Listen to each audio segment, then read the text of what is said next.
Right, in this video, I will show you guys what a rod knock sounds like.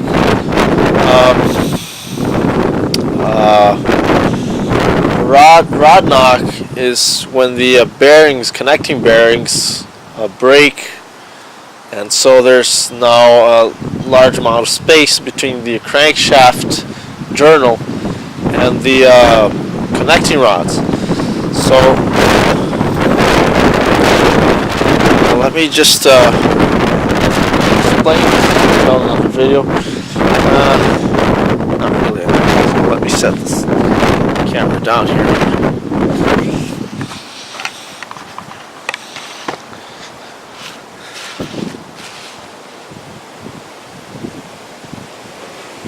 Alright, so up here, the engine piston, then it has a rod, connecting rod. It does exactly what it does. It connects the piston to the crankshaft. Crankshaft is the sort of weird looking shaped metal,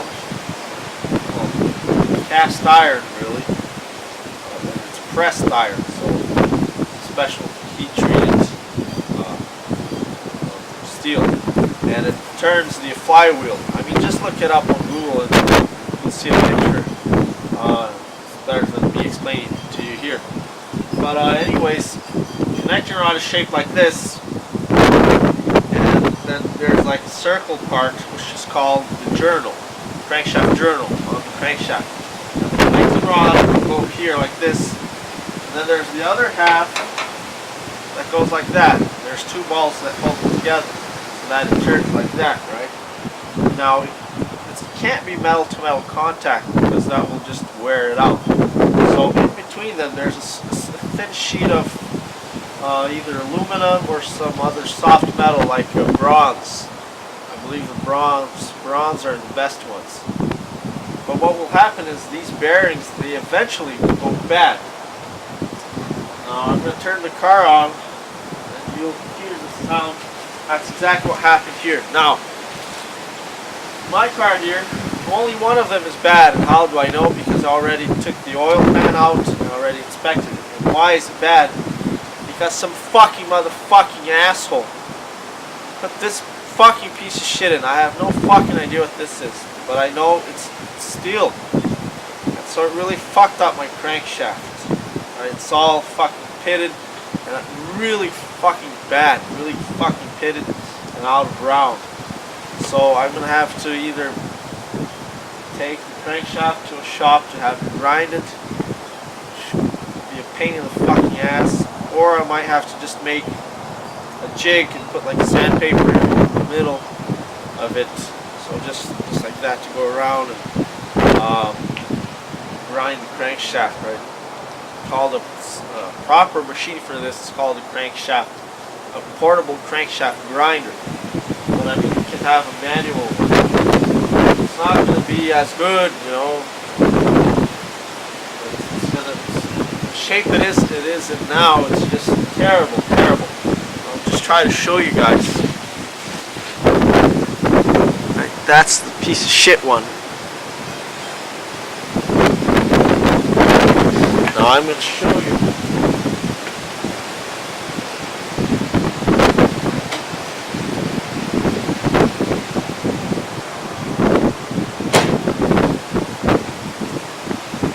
And actually taking the old ones out. Now usually, in most cases, it will be just a matter of replacing them. If the crankshaft is slightly worn, you'll just buy bearings that are slightly bigger, right? Because as the crankshaft gets worn out, if it does happen, then it'll get the circle will be smaller, right? So you need bigger bearings. They're called oversized bearings. Now in my case, all the bearings were good, and I'll show you here. These are the old bearings. See, they're nice and smooth. You can actually still see the numbers and the markings here. You won't be able to see it there because of this fucking piece of shit camera, but it's there. Now, why somebody put this shit here, I have no idea if it was done in the factory or some asshole that had the car before me. But look at the difference. You see how the this piece of shit here is just a quarter-inch. It's like a not a quarter-inch. Yeah, almost quarter-inch bigger than the proper bearing, and it's made of steel. It can't be made of steel, guys, because it'll just really wear things out. A soft metal, bronze, sorry, or aluminum, some soft metal. Won't grind, won't wear the crankshaft, won't grind the crankshaft. For some reason, these assholes had this shit here, and it's only actually one half. The other half just got completely torn out. So it really fucked up the crankshaft. But in most cases, you'll just have to buy these. It's really cold. Just buy these things. They're called rod bearings. Right?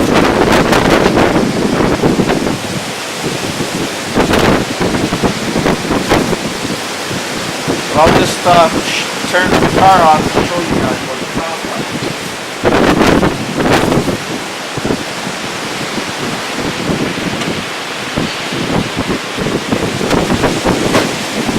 Like the unluckiest man on the face of the earth.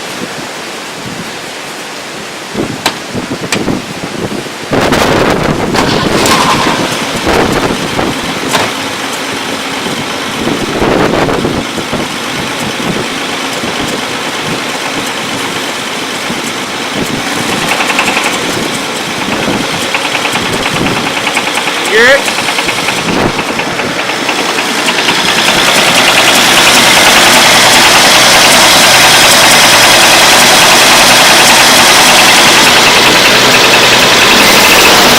Hear that?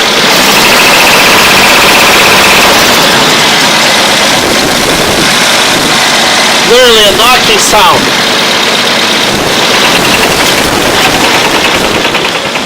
Let me shut it off. So now it's getting worse.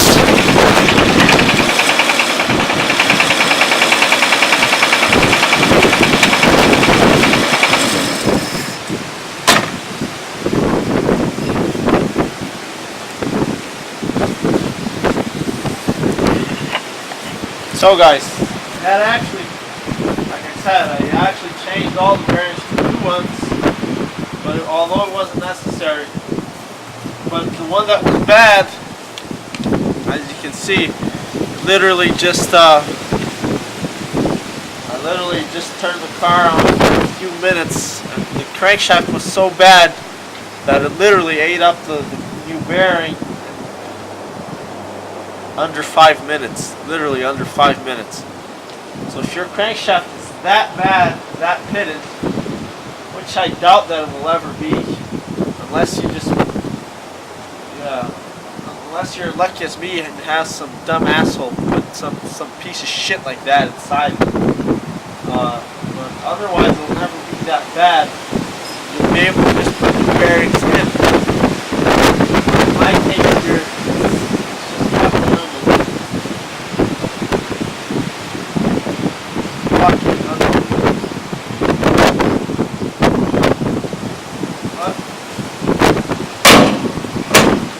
Now you guys know what a bad what rod knock sounds like. What'll happen is it's supposed to be nice and snug like that. Once the bearing inside wears out, there's now a big fucking space. Let's say this here is the crankshaft, this black circle here. It's supposed to be nice and snug around it. Now then, if the bearing wears out, then there's just a lot of space like that. It's just jumping up and down like crazy like that. Supposed to be a little bit of side play like that, that's normal, so that the oil can get in there, but not up and down. It's not supposed to go up and down at all, nothing at all. Sideways like that, yeah, you'll wiggle it side to side. Inside the crankshaft, there's supposed to be a little bit, right, and quite a little bit, I must say, eighth of an inch, something like that. Depends on your engine, but it's not going to be a big deal if it's a little bit bigger. But I don't think it'll actually never actually wear the sides out unless you have something like I just showed you guys here. Fucking unbelievable, right? So it wears out and it's just going up and down like crazy like that. It's knocking. That's why it's called a stock. Now you guys know what it's called. Sounds like, and it's no different than modern cars. If you have a modern car, for whatever dumb reason, it's the same sound, but that's what we have. What I might do now, I'm not sure yet. What I might do is actually I'll actually make some stainless steel bearings instead of the soft metal ones, just in this case. You know why? Because I actually wanted to wear that crankshaft down a little bit, right? I want to make it smooth again. Now by putting in abrasive bearing, it'll actually do that instead of having to machine it. Now I haven't done it yet, but it shouldn't be too difficult and it should work. And I've done some research, and there is a stainless steel bearings, rod bearings. It does exist, so it can be done. Again, it's all about the clearance system. Once if you have enough space in there, you can even get away with, you know, harder metal. But in this case, I actually want to have something like that to grind it off, because right now the crankshaft is ground off the entire bearing because it's made of aluminum, soft metal. Put steel against aluminum, steel is going to win. It's going to eat up the aluminum, and it ate it up in just under 5 minutes. You have an idea how bad the my crankshaft there is. Right, normally it's taking 100 miles for this to happen, but here literally 3 minutes, that's it, and it just completely ate up the bearing. Now by putting a stainless steel there, hopefully be stainless steel against the crankshaft, so it'll hopefully wear out the high spots on the crankshaft. I might do that, I might not. At any rate, I'll keep you guys posted. Best thing, to take it to a machine shop, and they'll machine it for you. But you know, it's going to be a lot more work, because then I have to remove all the main bearings as well.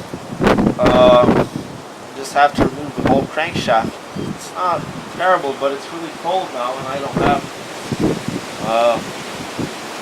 a barn or something like that to work in, so, and I don't have the money to pay the guys to do that, and it might be expensive. Machine shops, they're expensive, so I'll either go what I'll do is I'll either go I'll have 3 options. I mean, if it's cheap, I'll have to first off I'll go to the machine shop and I'll ask how much they'll charge me to do that. Then I might just take the crankshaft off, take it to them, but it's just going to be a lot more work. I mean, it's not terrible, nothing compared to modern cars, guys. If this happens to a modern car, it's done, completely done. In a lot of cases, it's just so much shit under the engine that it's not worth it.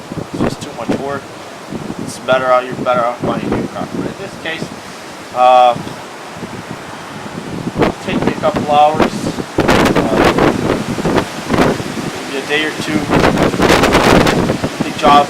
But if I can't do that, what I'll try to do is I'll get the machine shop guy to make me 2 halves like that, just like that, 2 blocks, and then that form hollow circle right in the middle. What I'll do is I'll put sandpaper, glue some sandpaper on it, put the 2 halves together around the crankshaft, and just keep turning it around and grind off that crankshaft. I think that's the best option. I've seen some assholes there saying, "Oh, bro, give us the damn touch." Well, obviously you're going to clean it off, right, guys? I mean, there's grit and finish anyways, right? It's fine. It's really fine. It's gonna get caught up in the filter. It's not gonna ruin your engine. Besides, it's not gonna get any worse than it already is. Anyways, but I mean, you clean it off. Some people think that if you put a tiny bit of, sandpaper dust on it, it's gonna fuck up the engine. Of course not.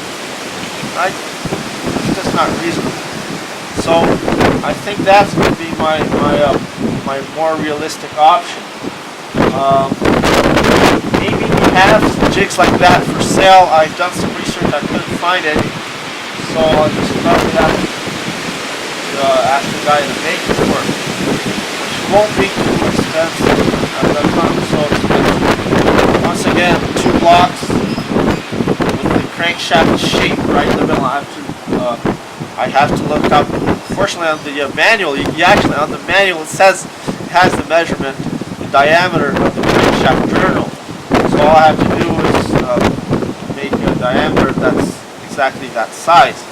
Then I'll put some sandpaper in, and then until I get to the emery cloth, right, it'll be really smooth. That's probably going to be the best option. If not, what might work is I just buy a piece of flat bar, some stainless steel flat bar, maybe. Yeah, it has to be stainless steel because I'm trying to do the opposite here. I'm actually trying to grind off the crankshaft. It's just unbelievable. It's really high. It's not thousands of an inch. It's literally like 1 millimeter, 2 millimeters. It's horrible. All because some fucking dumbass put that thing there. Like I said, guys, if it was all the other original ones, they're like brand new. And you still have 500,000 miles to go on, right? So they were all brand new.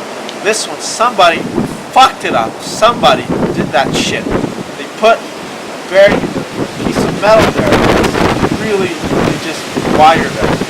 So it's not the car's fault, right? Somebody did that. I don't know why. No, I can't think of any reason why somebody would have done that to do that. Anyways, another option I have is buying a flat bar,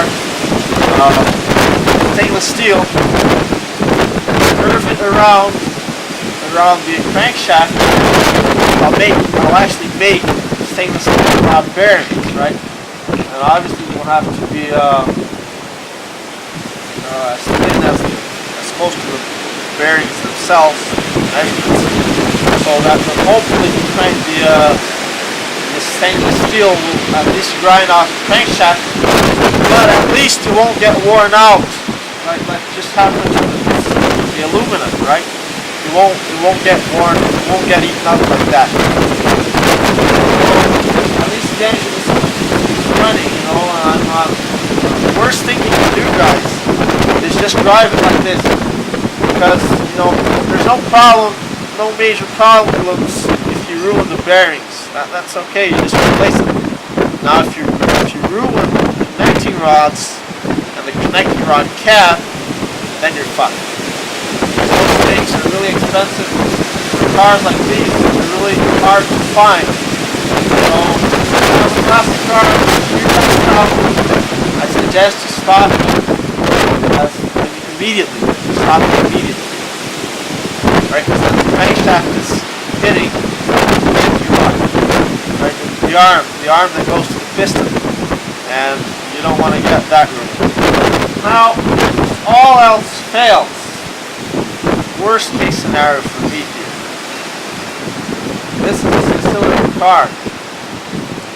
If I don't have the money or the means to fix this, what I'll do is I'll just disconnect the connecting rod from the crankshaft, push the piston up, and just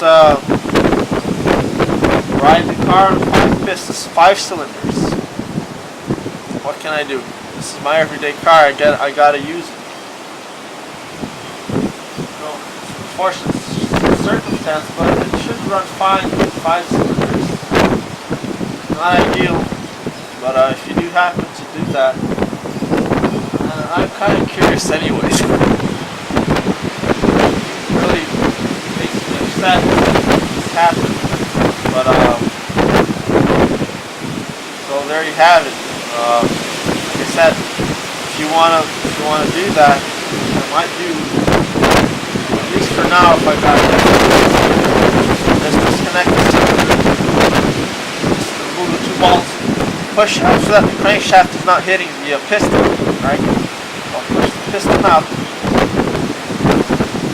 Obviously, I'll remove the spark plug that goes to that piston because you don't want any gas going there. Gas won't go there because these cars, carbureted cars, they operate entirely on suction. So the piston, the sucking action of the piston actually sucks the gas. So the piston is just stopped there, the gas is not going to go to it, right? I mean, if you have sparks, it's not good. There might be a little bit of gas in the intake manifold, like that. But just disconnect the piston, disconnect the wire that goes to it. That might be the only option that we have now. Well, we'll see. I'll let you guys know on this. By the way, I've looked on the internet and I've never ever seen anybody with this problem. Or I mean, at least such a method of solving the problem. Everybody takes it to takes the crankshaft to the shop. But I'm not going to do that, so I'm considering some other options. Like I said in the previous video, this crankshaft is really fucking thick. So even if I put a piece of, if I make a stainless steel bearing there, it's not going to wear out the bearing, it's going to wear out the crankshaft. It's going to run a little rough, obviously, but this is not a race car, it's not a show car, this is my daily driver car. It's not going to crack the crankshaft, it's not going to ruin the engine, it's not going to break, as long as you don't over tighten it. Right, that's another thing you can't do. Some people put the wrong ones in. This basis for making an adaptation. Not tight enough that the engine will still spin. And well, obviously it won't spin by hand, but at least I'll give it a try with the starter. Rather run with the starter. It's forced to the starter than it's tight. So it's just by trying to just tighten it. Not to get that get enough clearance, but it can't be too loose either. Right? If it's too loose, then it will knock it. So just tighten it until it's reasonably free. Right? It's gonna be tighter. It's gonna be tighter. It's not gonna be smooth turning by hand. I'm probably gonna put a stainless steel bearing in there. And it's going to grind against that bad journal. So it's not going to be very smoothly. That's not an issue. But hopefully, my idea is that eventually it'll wear out both of them to a point where they're nice and meshed together. You know? It's not too bad. The outer round is not too bad. Hopefully, stainless steel will fix that. And maybe if I do go that method, I'll maybe do a combination of both. Take off a little bit and then put rod bearing. But I'll show you guys that in another video. Hopefully this helps somebody out there. I doubt that there'll be anybody out there with this problem, but yeah, I really doubt it. But at least you have an idea of how to make a crankshaft grinding jig, right? So I guess that's it for now, guys. Bye-bye.